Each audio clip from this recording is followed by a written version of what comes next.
They say the hardest step in any journey is the first one. Well, here we go.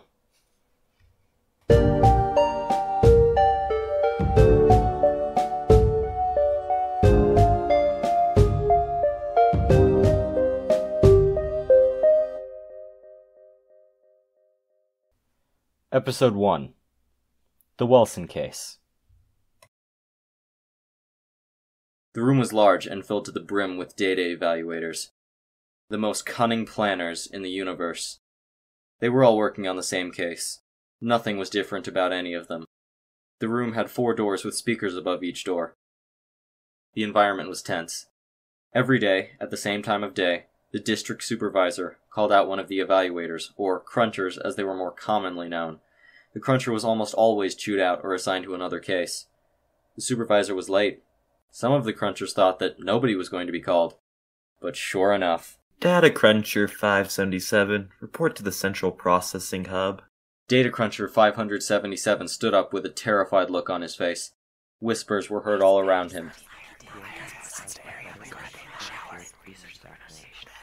The hallway was so bright that no shadows appeared, and the lack of contrast made everything feel cold. At the end was a single ornate wooden door, with Temporal, Alteration, and Correction Organization, for the betterment of humanity, above it. The door was strange, given the rest of the hallway was clean and efficient. Data Cruncher 577 knocked with apprehension, and heard from the other side, "Come on in, Data Evaluator 577. He walked inside and saw a very ornate wooden room, with a crackling fireplace and several old bookshelves. In the center of the room sat the district supervisor, reading a file. He was a lean yet intimidating man, with a very sharp gaze. I think you know why you are here. Did I make a mistake on the Al-Khwarizmi case? No. Your work is perfect, as it always has been. Okay, then why am I here? Your apprenticeship has ended. It is finally time for you to run the Wellson case. Hold on now. My first assignment as a data cruncher will be the Wellson case, but isn't that like the biggest case in the history of the agency?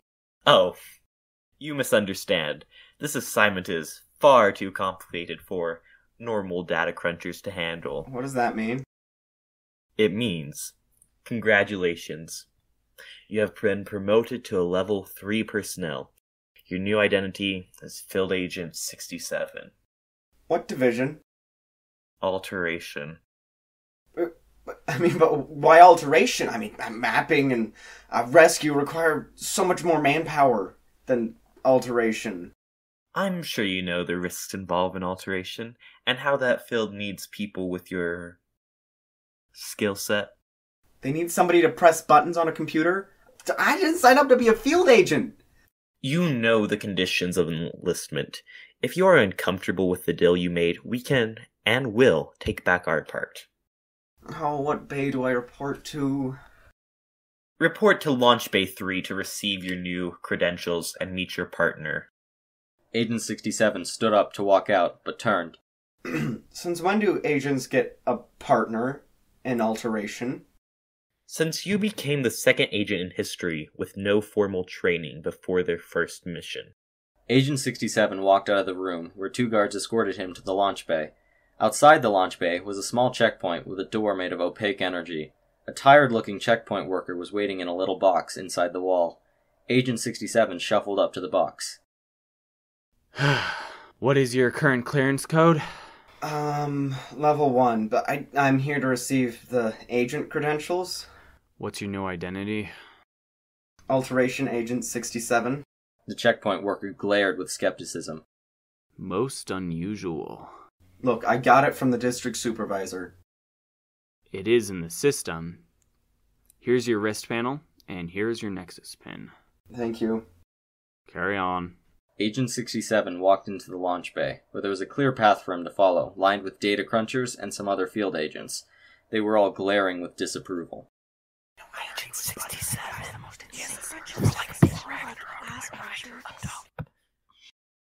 Agent 67 kept his head low and walked until he reached the time pod, where he saw 2 agents chatting merrily in front of him. I guess I owe you a premium lunch, 61. You actually showed up. I told you they weren't going to hire another 11. Look at him. He's like a lankier prairie dog. Do you know where my partner is? Nice to meet you. I'm Alteration Agent 49, and I'll be your partner for this case, Prairie Dog. Wow, your reputation precedes you. I know. I actually did some crunching on one of your cases a while ago. Really? Which one? I believe it was the Sarajevo case. Oh, that was a fun case. Oh, it couldn't have been for the target. Poor guy. Well, we all know what would have happened if Princip chickened out. Well, I gotta run. My pod launches in 5 minutes. Don't get killed, 49. Alright, well, we should probably get moving. We've only got an hour before the Nexus gateway closes. Agent 49 and Agent 67 boarded the time pod, and the crowd outside the pod dispersed. They sat down in the cockpit. Agent 67 couldn't help but marvel. He'd never seen the cockpit before. The control panels blinked with dozens of lights, and the walls, ceiling, and floor were all made of thick glass. I have a quick question for you, Prairie Dog. Alright, shoot. Where did they put you on the recruitment pod? I was in the archive room the entire time. So, you've never seen the Nexus stream? No, I haven't. Oh, this is really gonna be fun. When they told me they were recruiting an agent from the Crunchers, I thought they'd pick someone like 11. But I see they picked the exact opposite. Probably for the best. So, why is it that I've been hearing 11 all day? Have you ever wondered why it's so abnormal for a data cruncher to become a field agent? I was always told that only certain people can mentally handle traveling through the Nexus Void. No. It's because only 2 data crunchers in history have ever become agents. You and Agent 11. And what happened with him? He was originally Data Cruncher 1, and after Agent 1 disappeared, he was hired as Agent 11 to fill the empty spot. He was assigned to a training mission with Agent 12, and they set off. Sounds normal so far. There was a containment issue on the time pod, and the front window blew off inside the Nexus Void. Agent 12 had been in the back, but Agent 11 was in the cockpit, and was exposed to the raw power of the Nexus Void for a 1/10 of a second, before the automatic shield kicked in. When they made their way back, Agent 11 was rushed to the medical center with 4th-degree burns all over his body. That is gruesome. But I still don't see why there haven't been any crunchers that became agents since.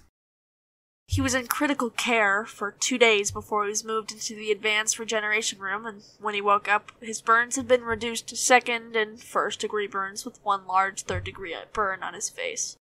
His face hadn't healed much because the intensive regeneration machine attaches to the head to administer sedatives. I didn't know that.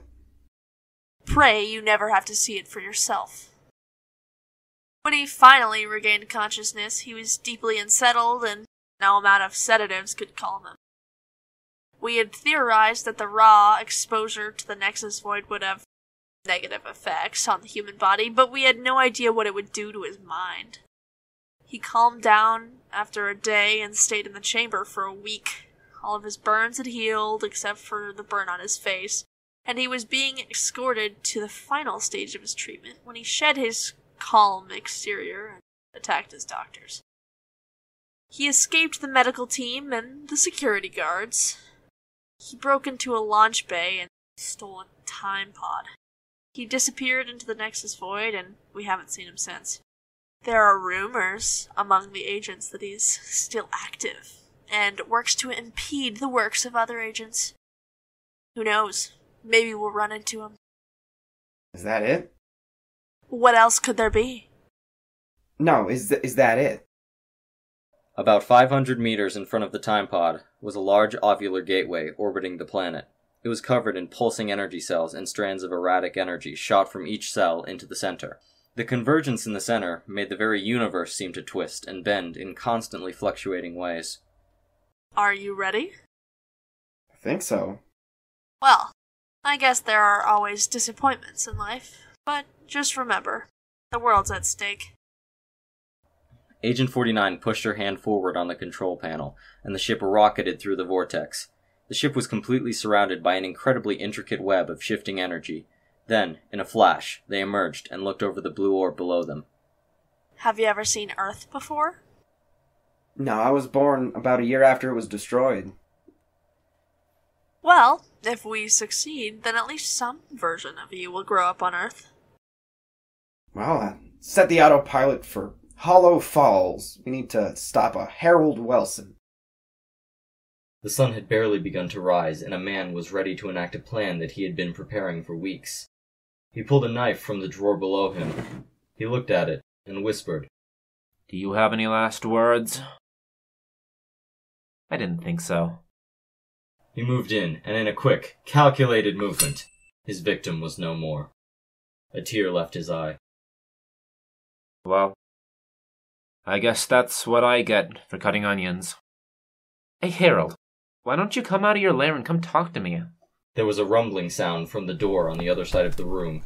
The door burst open, and out came the target, a man described by many as the most despicable in human history.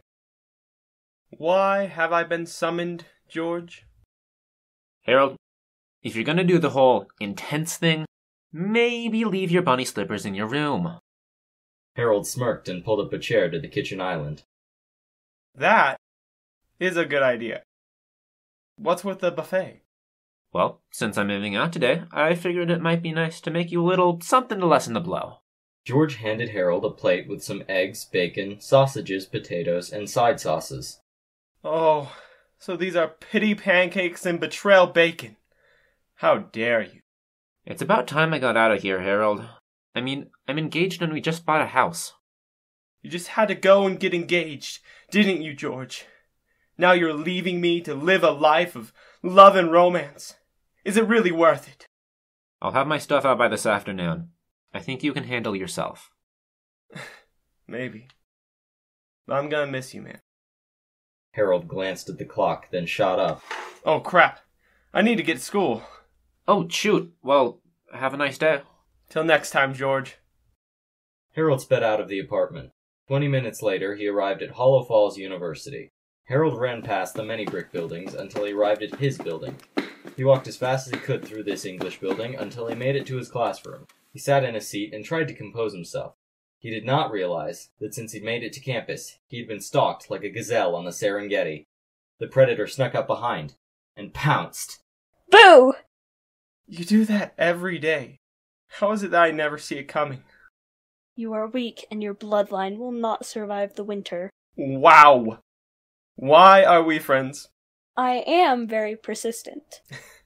Yeah, I can't disagree. Are we still on for dinner after school? Wouldn't miss it for the world. Well, class is starting, so I'll leave you alone. Professor Nielsen entered the classroom and started talking. For the last day, I thought it might be fun to share what inspired your stories this year. I can go. All right, let's all quiet down for Mr. Wellson. Well, for a little while now, I've been dreaming about a time traveler sent from the future to stop a total nobody named Tom Jackson from destroying the world. How interesting. I thought so. So, I wrote the story about his efforts to stop Tom Jackson. And the big problem was that he had no idea how Tom was supposed to destroy the Earth. Did they have any distinguishing characteristics? The time traveler had a blank face, and Tom Jackson looked exactly like me, but I knew he wasn't me because he had the strangest crippling addiction to Star Trek.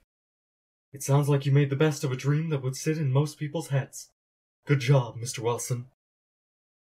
After class, Harold walked out to his car with considerably less speed than he left it. Samantha followed him and whispered into his ear.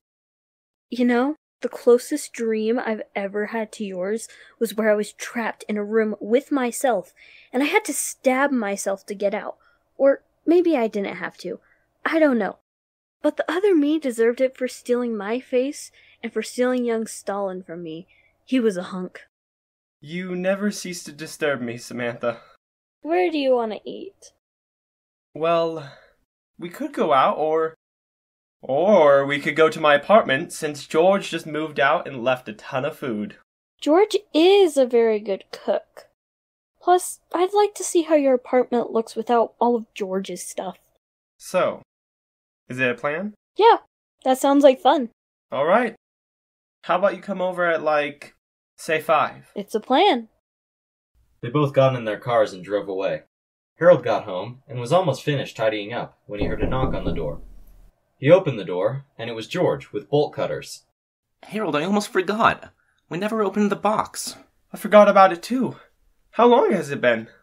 It's been 3 years, and since I have forfeited rights to the apartment, I forfeit rights to whatever it contains. Do you know where it is? Follow me. George led Harold into his old room.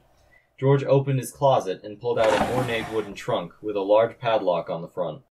They dragged the crate out to the living room, and George cut the padlock off. The trunk opened with a burst of dust. Inside was a slightly smaller box with a gear puzzle lock.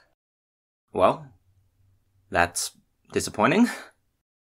Well, Samantha's coming over soon.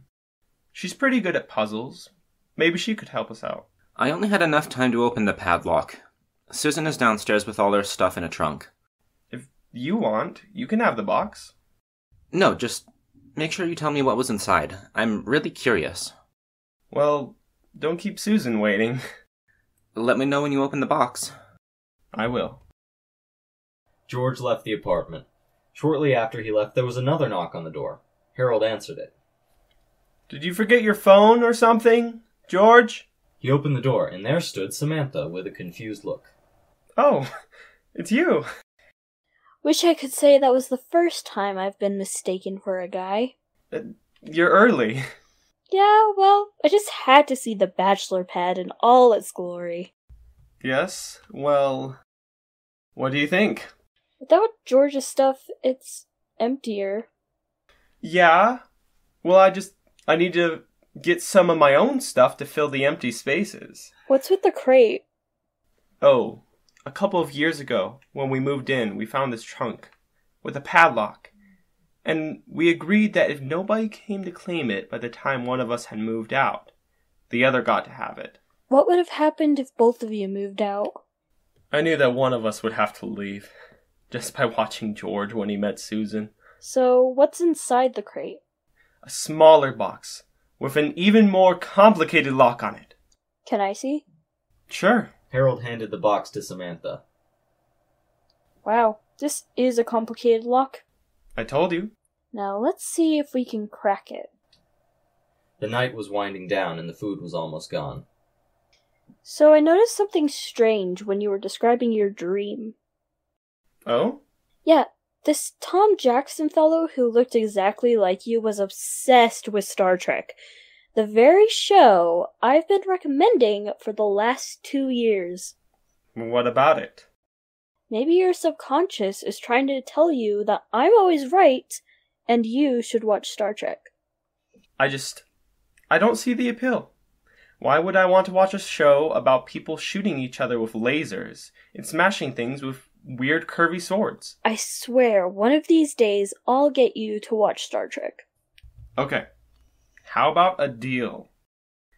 If this box has anything inside of it that is remotely related to Star Trek, I will watch every single episode. But if it doesn't, you don't get to bring it up for 2 months. It's a deal. You fool! What's the likelihood that there's anything Star Trek related in this box? Well, I double-checked the trunk and found a pull-away panel on the bottom with this inside. From the trunk, Samantha pulled out a very shiny Klingon batleth. You sneaky devil. You agreed to it, so now you have to watch Star Trek if this box contains anything Star Trek related. I'm starting to dislike the box. Wait, I think I've got it. Samantha made a tricky hand movement with the gears, and the puzzle popped off to reveal a fingerprint scanner. Wow, this guy really wanted to protect his cosplay outfit. I think we should call it. Yeah, I've got to get home soon anyway. Harold escorted Samantha to the door. Have a nice night, Samantha. Tell me if you crack the box. Okay. Samantha left, and Harold was left alone with the box. He stared at the fingerprint scanner. Oh.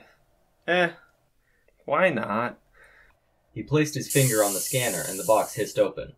Inside was a flash drive entitled The Entirety of Star Trek. Well, I guess I am a man of my word. Harold went into his room and opened his computer. The flash drive loaded, and sure enough, it was a massive library of every Star Trek episode. Harold clicked on episode 1, The Cage. The sun was shining through the window at the end of the hallway, and Samantha knocked on the door to Harold's apartment. Harold? Are you in there?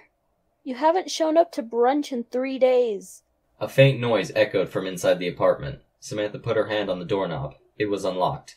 Harold, if you're in there, I'm coming in. Samantha opened the door, and the entire apartment was dark. The sound was louder from the living room, and some words were barely intelligible. The only light in the apartment was coming from under Harold's door. Harold, are you in there?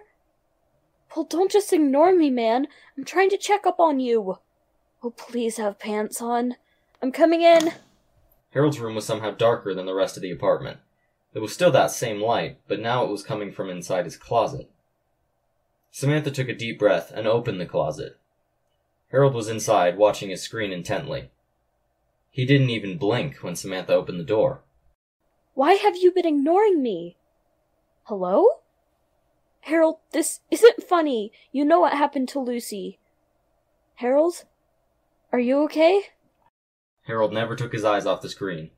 His eyes were red, and he clearly hadn't slept. I'm just gonna call a doctor in case you have something wrong right now. The doctor arrived, and Samantha was deeply concerned at this point. I got a call that there might be a potential problem at this address. Are you Samantha Middleton?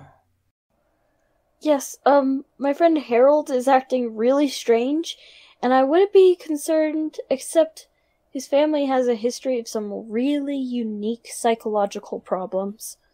Well, I guess it can't hurt to take a look at him. Samantha escorted the doctor to Harold's room, and he was still unresponsive. The doctor bent over and took a look at Harold. So, he seems to be completely absorbed in his TV. Have you tried turning it off? I didn't want to try anything without a professional. The doctor reached to turn off the TV, but Harold's hand shot out, stopped him, and still his eyes never moved. Harold? He didn't move, just held the doctor's hand in place until the doctor pulled away. When was the last time you saw him fine? About 3 days ago. We had a nice stay-in night. Well, this isn't exactly my expertise, but I can call some colleagues and see what I can dig up on his family's medical records. Do you know what the condition his family has is called?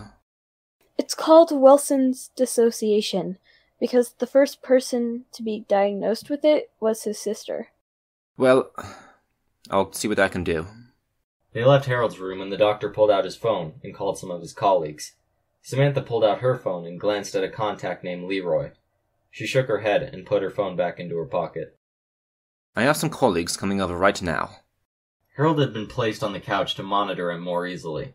He was surrounded by doctors and assistants. He was a deeply intriguing case to them. It seemed like every time one doctor left the room, 2 more came in. Samantha was talking to one doctor. Excuse me, who are you? I am Dr. Johannes Luthi. I am a researcher from Switzerland. I know somebody in Switzerland. Really? Where do they live? Zurich. Well, I have a couple of contacts in Zurich, but most of my colleagues are in Genova. Why did you fly in all the way from Switzerland for this? Well, I think this case is fascinating, because there is no apparent cause. It's been 2 weeks, and you guys still don't have any idea what caused this? No, I'm afraid not, but isn't the challenge fascinating? I think I need some air. Samantha walked out of the building. The clouds were dark and foreboding. George and his fiancée Susan were waiting for her. George was pacing with stress. Will they let us up yet? No, they will barely let me up there. Do they have any idea what happened? No. Those researchers are more concerned with poking and prodding than actually helping him. You know that's not true. I've been thinking of calling him. Is it that bad? Yeah, it really is. He is completely blank. I mean, I know why you don't want him anywhere near Harold, but at the same time... Would Harold be better off under his care? I've been asking myself the same question. How long has he been trying to convince you? Ever since the news started to circulate in his field? I mean, I never met the guy, but wouldn't he care more about making sure Harold is okay? I mean, I know he is the most qualified person to deal with the situation, but I know how Harold would feel about it. I know Harold would be mad, but wouldn't it be better if Harold were mad than blank? I need to go back upstairs. Samantha went back upstairs and tried to take a deep breath. Samantha re-entered Harold's apartment and saw Harold convulsing on the couch. The doctors were just watching him with a twisted curiosity. What are you doing? Well, we were seeing what would happen if we turned off the TV. It has been incredibly fascinating. Get out! All of you, get out! With all due respect, until you can find somebody with more renown to replace us, I hardly believe the state will side with you. Well then, I'll get somebody with more repute. Good luck with that. Samantha stormed out into the hallway. She ripped her phone out of her pocket, opened her contacts, put her finger on Leroy, then hesitated. But then she looked back towards the door and pressed call. I'll let you help him if you can be here by tomorrow. Great. Bye. This is going to be fantastic. Samantha hung up, then stared at her bag for a minute before pulling out a burner phone and dialing the only saved contact. What did you make me do? Agent 67 was pacing about the planning room in the time pod. Agent 49 was sitting with her feet up on a table with an irritated look on her face. You really need to relax. How can I? He wasn't supposed to see Star Trek until August. I don't see what the problem is. The destruction of Earth has been moved up by 3 years. Yeah, now it's only 17 years ahead of schedule. Why didn't they try to tackle this sooner? The reason we came now is that the destruction of the Earth was pushed forward by 20 years. This is good, so why are you panicking? I'm panicking because a completely unknown event happened, and the only way that it's possible is that I did something, which I know is impossible, or... I did something that shifted things. I think you need some space to calm down, so I'm going to go for a little walk. I mean, we're surrounded by a beautiful forest. When I come back, I hope you will have considered a more rational conclusion. Agent 49 walked out into the forest.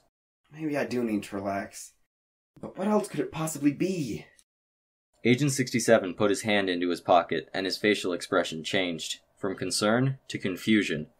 He pulled out a slip of soft torn paper with a handwritten message on it. No matter how hard the doctors tried, they couldn't resuscitate Harold's social life after he found Star Trek.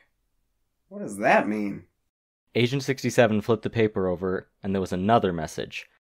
In heavy handwriting were the words, I think we are going to be very good friends, Agent 67.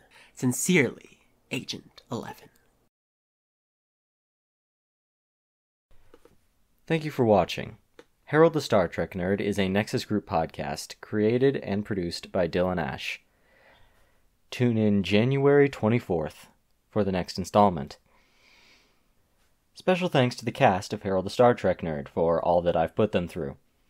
In order of appearance, they are Hayden Reese, Donovan Peterson, Creed Button, Samantha Woodruff, Ethan Ash, Chase Hinman, Spencer Holland, Haley DiGirolamo, and finally, William Stewart.